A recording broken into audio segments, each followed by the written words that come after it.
Jung believed that Christ was a symbol of what you are. And so part of that meant, for example, here's two things. It meant that, here's a pathway through life that seems to be appropriate.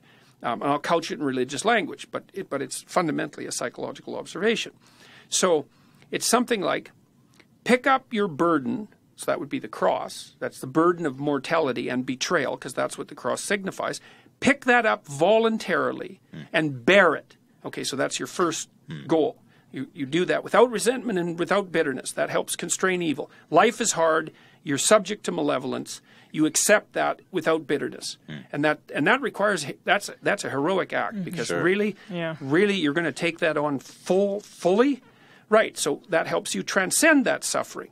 Say, well, and then if you accept the suffering that life entails, and you accept the responsibility of confronting malevolence and overcoming it, there are parts of you that are going to die and transform, right? You know what it's like to learn something. It's like you learn when you get walloped. It's like, oh, I got hit. It's like, oh, something in me has to die because it was really wrong, and that's why I made this mistake, and that's so goddamn painful, and you barely get through it.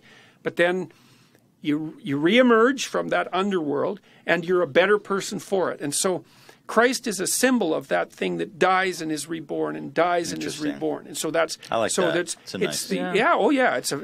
Jung is an extraordinarily powerful thinker. I love thinking about it more in the psychological standpoint than literal, which a lot of people do well, that. we're at the point where the psychological interpretation is necessary if these ideas are going to survive. Right. So now you might. So then the last thing would be, and this is also extraordinarily useful to consider from a psychological perspective. It's like, well, who should the king bow down to?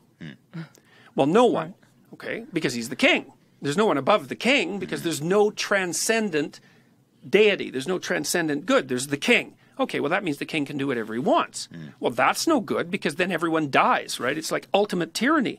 So then imagine if you did something like this. Imagine you took